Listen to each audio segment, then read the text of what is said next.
Hey, it's your buddy Peace and Harmony with you here today.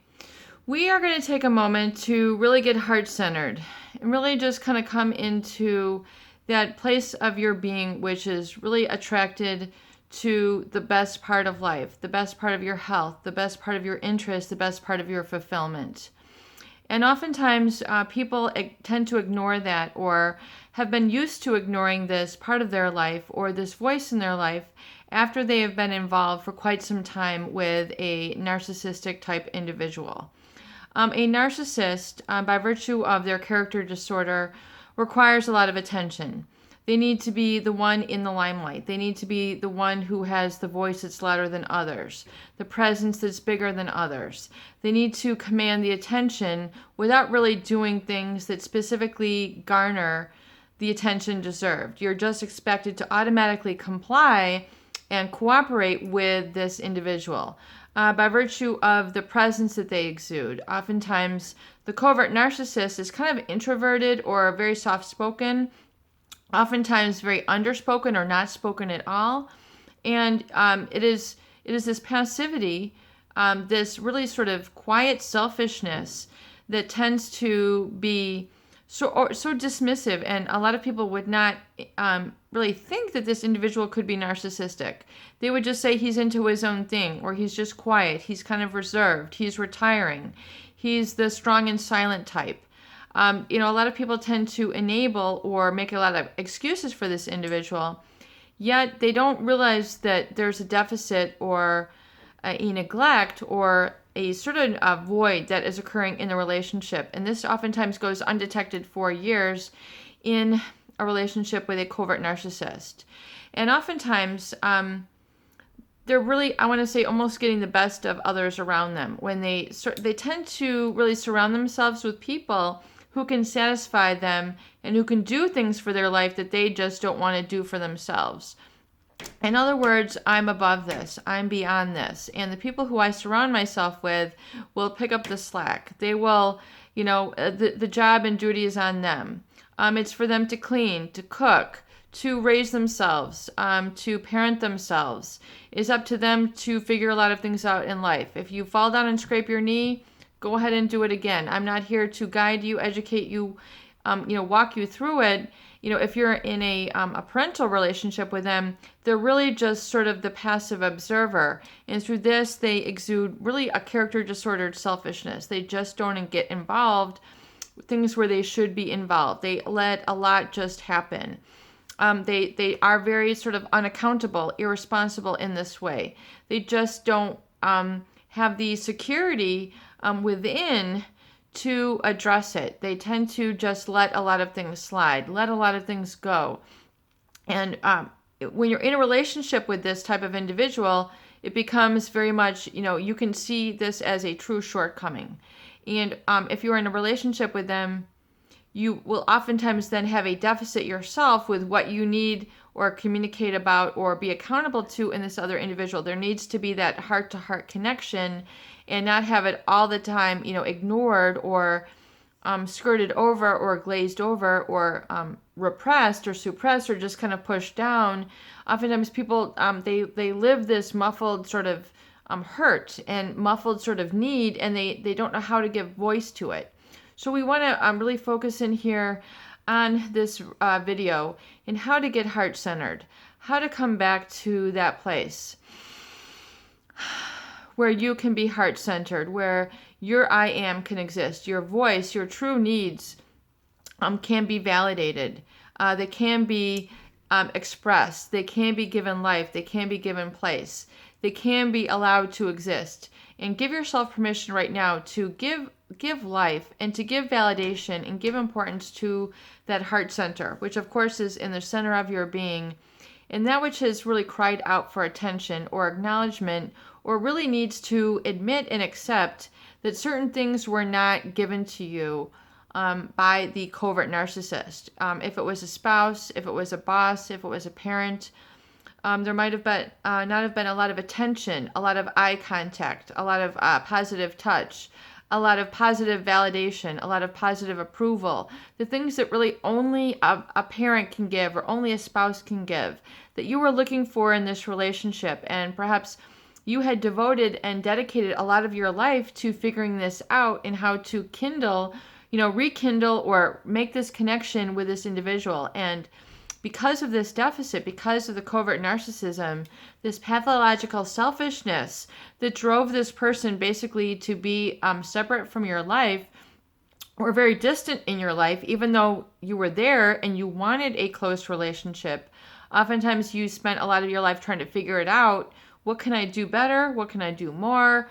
And, oftentimes this can lead to a very hyper responsibility in individuals where they become the perfect job, the perfect grades, the perfect appearance, the perfect daughter, the perfect son, the perfect spouse, where you just, have to become ultra perfect, ultra responsible, pick up the slack, do double, triple time, double and triple duty for this individual, because they're just kind of in this, covert narcissist lane where they're just doing their thing. It might just be reading the paper, way too much, not attending to you, eating their meals, never talking to you, going down into the basement or the garage and just drinking or fiddling around with stuff that they, are, part of their manly or womanly duties. If it's a female, they just spend inordinate amount of time in the laundry room or just away. They're just very not approachable. They're not really reachable. They're not reachable from the heart space. They're not reachable yet. And you tend to a lot of people tend to and then interpret it like, this person seems wounded. This person seems like there's this hurt. There's this very sort of profound hurt that seems to emanate from a covert narcissist, which is really an insecurity, but it's a deep pathological selfishness which keeps them on this groove. And yet you might see these leaks of anger or like hurt, or they might do certain things that like let you know that there's like something quote unquote wrong, and you tend to then internalize it. There's something wrong with me. I got to figure this out. I have to live and and just churn my brain and churn my heart to try to figure out what this person needs. And then you try to alleviate that pain or alleviate that guilt that you fear or alleviate that, in that gap. So you try to work, compensate, or I would say over obligate to this individual. And this over obligation can be, too much like, their life becomes your life. Being there for them becomes all that matters. It's just kind of like, being on a sinking ship. You need to work constantly to make sure that, things are shored up and things are okay, so that things just don't drown and like everything go down with the next tidal wave or, the next news, especially if this is an elderly person. You might feel this, just heartbreak for this individual, and that maybe, they haven't had a chance to live this wonderful life, even though they have. And it's like you who hasn't been able to live this wonderful life. And, you're like projecting it onto them, like your codependency now. You're projecting your codependency onto them and feeling like, it's all about them. And like my whole life is really about just taking care of them.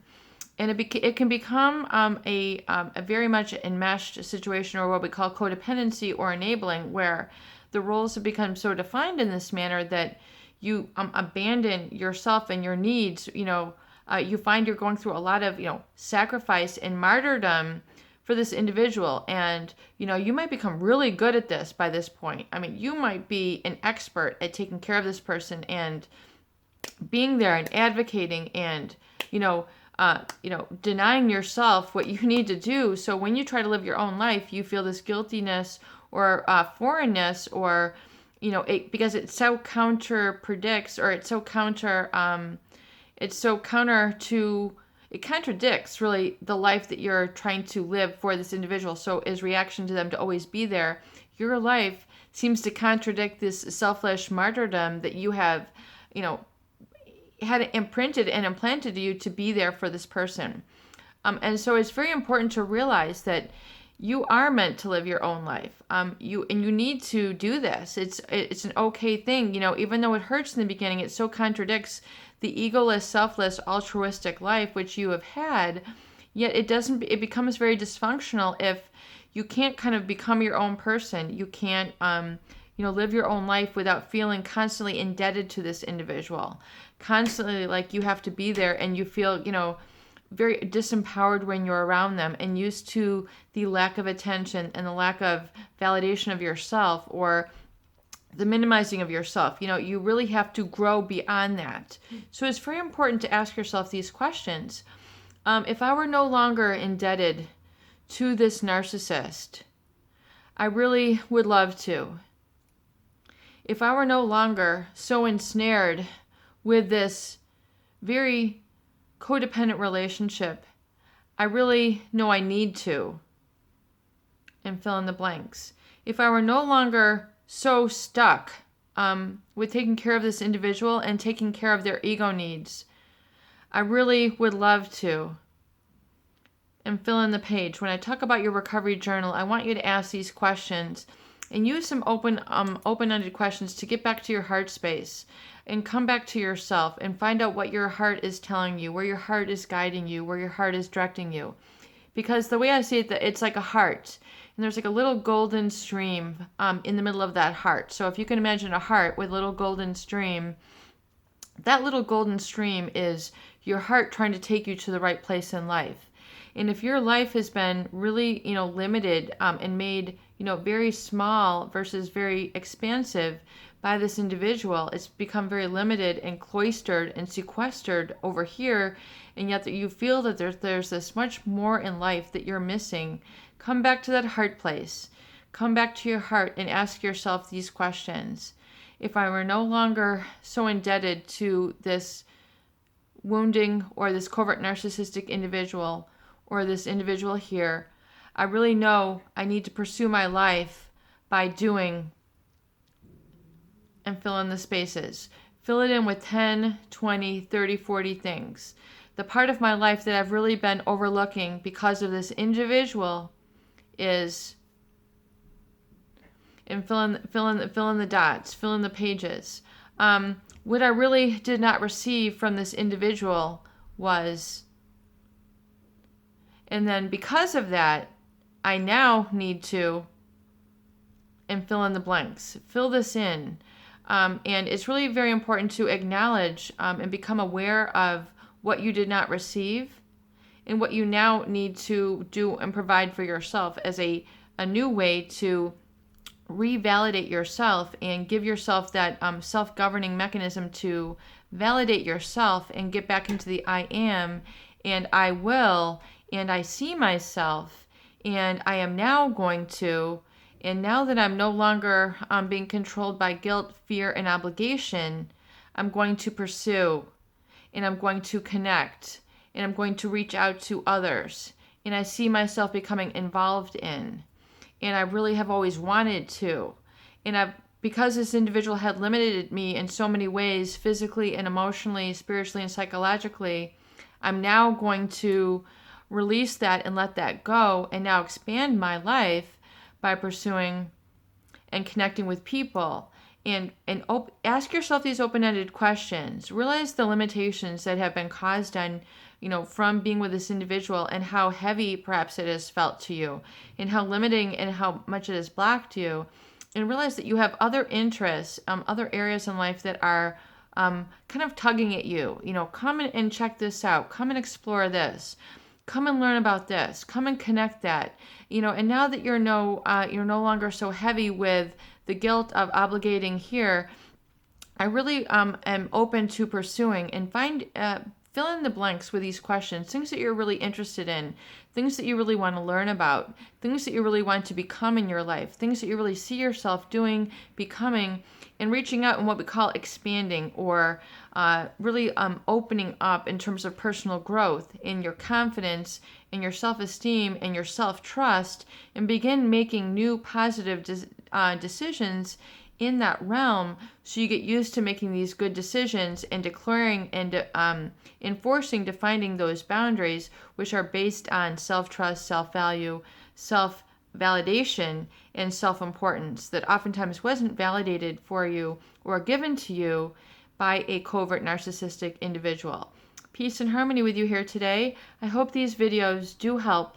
Please share and please subscribe for more great tools, videos, discussion, and support.